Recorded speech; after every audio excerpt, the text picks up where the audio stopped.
একদা হযরতে মুসা আলাইহিস সালাম আল্লাহ রাব্বুল আলামিনের দরবারে আরজ করলেন, হে রব্বুল আলামিন মালিক, তুমি এত সুন্দর করে মানুষ সৃষ্টি করে মওলা আবার জাহান্নাম সৃষ্টি করেছো। ও রব্বুল আলামিন, এত সুন্দর মানুষ তৈরি করার পর তুমি কেনই বা তাদের জাহান্নামে দেবে? আল্লাহ রাব্বুল আলামিন বলেন যে আমি এই আসমান সৃষ্টি করলাম কুন ফায়াকুন বলে, আমি জমিন সৃষ্টি করলাম কুন ফায়াকুন বলে, আমি পাহাড় সৃষ্টি করলাম কুন ফায়াকুন বলে, আমি পৃথিবীর জমিনের মধ্যে যাহা কিছু আছে আমি সমস্ত কিছু সৃষ্টি করেছি। এই জমিন আসমান যাহা কিছু আছে সমস্ত কিছু আমি সৃষ্টি করেছি কুন ফায়াকুন বলে। কিন্তু যখন আল্লাহ রাব্বুল আলামিন বলেন আমি যখন এই মানব সৃষ্টি করব, আমি যখন আমার বান্দাদের সৃষ্টি করব, আমি কুন ফায়াকুন বলে সৃষ্টি করি নাই, আমি ফেরেশতার দ্বারাও সৃষ্টি করি নাই, কারণ মানবের আমি অত্যন্ত মায়া করি। আল্লাহ রাব্বুল আলামিন বলেন খালাকতু বিয়াদাইয়া, আমি মানুষকে সৃষ্টি করলাম আমি আমার কুদরতি হাত দিয়ে, আমি মানুষ সৃষ্টি করলাম আমার কুদরতি হাত দিয়ে। তাই হযরত মুসা আলাইহিস সালাম বলেন, হে রব্বুল আলামিন, তুমি মানবদেরকে এত সুন্দর করে তৈরি করার পর কেন জাহান্নামে দেবে? তুমি নিজের হাত কুদরতি হাত দিয়ে তৈরি করার পর কেন জাহান্নামে দেবে? তখন আল্লাহ রাব্বুল আলামিন বলেন, ওগো পয়গম্বর মুসা, শোনো শোনো, এই প্রশ্নের উত্তর তুমি যদি নিতে চাও তাহলে তুমি একখানা তোমাকে কাজ করা লাগবে। হযরত মুসা আলাইহিস সালাম আরজ করেন, ও রব্বুল আলামিন, আমাকে কি কাজ করা লাগবে? আল্লাহ রাব্বুল আলামিন বলেন, মুসা তুমি কি ধানের চাষ জানো?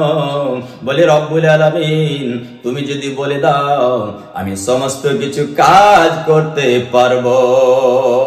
কি বললাম হযরত মুসা আলাইহিস সালাম? বলে, হে রব্বুল আলামিন তুমি যদি বলে দাও আমি সমস্ত রকমের কাজ করতে পারবো। বলে, ওগো মুসা শোনো, আমি তোমার প্রশ্নের উত্তর ওই সময় দেব যখন তুমি ধানের চাষ করবে, ধান যখন পরিপূর্ণভাবে হয়ে যাবে। হযরত মুসা আলাইহিস সালাম, ও বিরাদরানে ইসলাম, বাবাজি ভাইরা আমার, হযরত মুসা আলাইহিস সালাম তখন ধানের চাষ শুরু করলেন। আল্লাহ রাব্বুল আলামিন বলেন, আগে বীজ তুমি ফেলাও, আর বীজ ফেলানোর পর সেখান থেকে অঙ্কুর বের হয়ে আসবে, সেখান থেকে চারা বের হয়ে আসবে। ও মুসা আলাইহিস সালাম শোনো শোনো, তারপরে তুমি জমিনকে ঠিক করো, জমিনকে পানি দাও, জমিনের মধ্যে চাষ করো, তারপরে সেখানে পানি দিয়ে তুমি ধান লাগাও। হে বিরাদরানে ইসলাম, আমরা যেইভাবে ধান লাগাই ওইভাবে হযরত মুসা আলাইহিস সালাম ধান লাগালেন। ধানের মধ্যে পানি দিতেই থাকলেন, ধানের গাছ আস্তে আস্তে বড় হতে শুরু হলো। হে বিরাদরানে ইসলাম, ওই জমিনের মধ্যে যত কিছু নোংরা ছিল সমস্ত কিছু পরিষ্কার করার পর ধানের গাছ রোপণ করলেন। আর ধানের গাছ যখন বড় হলো, হে বিরাদরানে ইসলাম, মুমিন ভাইরা আমার, ওই ধানের গাছ রোপণ করার পর আস্তে আস্তে যখন বড় হয়ে গেল, ধান চলে আসলো।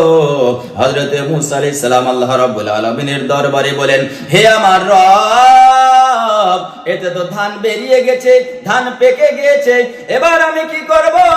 আল্লাহ রাব্বুল আলামিন বলেন, হে আমার পয়গম্বর মুসা আলাইহিস সালাম, তুমি কি করো? এই ধানগুলোকে কেটে নাও।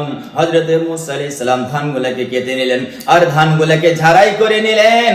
আর বিরাদরানে ইসলাম, ধানগুলোকে ঝাড়াই করার পর যেগুলো সুন্দর ধান, সেগুলোকে বিরাদরানে ইসলাম আমরা যেভাবে গোলা তৈরি করি ধানের, ওইভাবে গোলা তৈরি করে হযরত মুসা আলাইহিস সালাম যেগুলো ভালো ধান গোলার ভিতরে সুন্দর করে যত্ন করে রেখে দিলেন। আর রেখে দেওয়ার পর ও বিরাদরানে ইসলাম, ধানের মধ্যে কিছু আবার পাতান থাকে, ওই পাতানগুলোকে যেমন আমরা কি করি বিরাদরানে ইসলাম, একটা গাতর মধ্যে ফেলে দেই, আর ফেলে দেওয়ার পরে সেই জায়গায় আমরা আগুন লাগিয়ে তাকে জ্বলিয়ে দেই, মুস করে দেই। হে বেরাদান ইসলাম, হযরত মুসা আলাইহিস সালাম সুন্দর করে ধানগুলোকে গলার মধ্যে রেখে দিলেন। আর রেখে দেওয়ার পর বেরাদান ইসলাম ধানের যত খড় ছিল সেগুলোকে জ্বালিয়ে দিলেন, যেগুলো ইসলাম পাতান ছিল জ্বালিয়ে দিলেন। এবার আল্লাহ রাব্বুল আলামিনের দরবার আরজ করেন, মাওলা তুমি যেইভাবে বলেছিলে আমি ধান তো সেইভাবে রোপণ করে ঝাড়াই করে সুন্দর করে রেখে দিয়েছি। মাওলা আমি যে তোমাকে প্রশ্ন করেছিলাম এই বান্দাদের কেন জাহান্নামে দিবে, মাওলা এবার তুমি উত্তর দাও। আল্লাহ রাব্বুল আলামিন বলেন, মুসা তোমার উত্তর তুমি পেয়ে গেছো। বলে রব্বুল আলামিন আমার উত্তর আমি কেমন করে পেয়ে নিয়েছি? বলে মুসা, হে আমার পয়গম্বর মুসা আলাইহিস সালাম, এই গাছ যদি না হতো তাহলে ধান হতো না। আগে গাছ হয়েছিল তারপর ধান হয়েছে। হে মুসা আলাইহিস সালাম শোনো, এই ধানগুলাকে তুমি কোথায় রেখেছো? বলে রব্বুল আলামিন এই ধানগুলো রাখার জন্য আমি সুন্দর একটা গলা তৈরি করলাম, আর গলা তৈরি করার পর গলার ভিতরে সুন্দর করে যত্ন করে রেখে দিয়েছি। ধানকে ঝাড়াই করেছি, যেগুলো পাতান সেগুলো গার্তর মধ্যে গাড্ডার মধ্যে ফেলে সেগুলোকে আগুন লাগিয়ে দিয়েছি। বলে মুসা তুমি খড়গুলা কি করেছো? রব্বুল আলামিন সেগুলোতে আগুন লাগিয়ে দিয়েছি, জ্বালিয়ে দিয়েছি। আল্লাহ রব্বুল আলামিন তখন বলেন, হে মুসা আলাইহিস সালাম কেন জ্বালিয়ে দিয়েছো?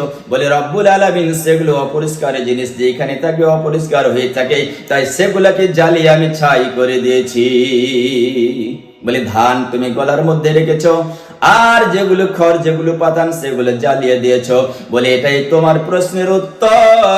যারা সুন্দরভাবে নামাজি হবে, নেককার হবে, পরিষ্কার হবে, তাদের জন্য আমি জান্নাত তৈরি করে রেখেছি। যারা আমাকে মানবে না, আমার রাসূলকে মানবে না, আমার আখেরি নবীকে মানবে না, হে মুসা তোমাকে মানবে না, তারা হচ্ছে ওই ধানের পাতান, তারা হচ্ছে ধানের খড়। তাদেরকে তুমি যেমন জ্বালিয়ে দিলে তোমার কোনো দয়া আসলো না, সেই রূপ আমার কোন ওদের জন্য জাহান্নাম তৈরি রেখেছি। তেমনি আমি ওই বান্দাদের জন্য জাহান্নাম তৈরি করে রেখেছি। আমি যাদেরকে দুনিয়ার মধ্যে প্রেরণ করলাম আমার ইবাদত করার জন্য, আমি তাদের জন্য দুটো জিনিস পাঠিয়েছি। আমার নবী পাক সাল্লাল্লাহু আলাইহি ওয়াসাল্লাম, আমার প্রিয় মাহবুব, তাদের কাছে দুখানা জিনিস ছেড়ে আসছে। একখানা হচ্ছে আল কোরআন, আর একখানা হচ্ছে হাদিস। তারা কোরআনকে মানলো না, হাদিসকে ফলো করলো না, আর তারা ইসলামের যত কানুন আছে তারা তার প্রতি আমল করলো না। আমল না করার কারণে তারা হচ্ছে ওই পাতান, আর তারা হচ্ছে খড়। তাদেরকে আমি জাহান্নামের মধ্যে দিয়ে জ্বালাবো। আর যারা নেককার হবে, পরিষ্কার হবে, রোজাদার হবে, মুত্তাকি হবে, ঝগড়া ফাসাদ যারা করবে না, চুগলখড়ি, বেবিচারি, অন্যায় অত্যাচার করবে না, তারা হচ্ছে সুন্দর ধান। যেমন তুমি যত্ন করে গলার মধ্যে রেখেছ, আমি আল্লাহ রাব্বুল আলামিন তেমনি যত্ন করে তাদের জন্য জান্নাত তৈরি করে রেখেছি। তাদেরকে আমি জান্নাতের মধ্যে দেব। তাই বেরাদান ইসলাম, এখান থেকে আমরা বুঝতে পারলাম আল্লাহ রাব্বুল আলামিন আমাদেরকে জাহান্নামের মধ্যে কেন দেবে। আর এটাও বুঝতে পারলাম জমিনের মধ্যে আমরা যে ধান চাষ আবাদ করি, এই ধান সর্বপ্রথমে হযরত মুসা আলাইহিস সালাম চাষ আবাদ করেছিলেন। তাই তো আজকে আমরা এই ধান দিয়ে রুজি রুজি করি। বেরাদান ইসলাম আমাদের খাদ্য যোগাই। যদি পয়গম্বরে আজমরা এক একটা করে কর্ম না করে পৃথিবীবাসীকে না দিতেন, তাহলে কিন্তু বেরাদান ইসলাম অভাব অনটনে আমরা মারা যেতাম। তাই বেরাদান ইসলাম যাহা কিছু বললাম, আল্লাহ রাব্বুল আলামিন আমাদের সকলকে যেন আমল করার তৌফিক দান করেন। ওয়া মা আলাইনা ইল্লাল বালাগ। আসসালামু আলাইকুম ওয়া রাহমাতুল্লাহি ওয়া বারাকাতুহু।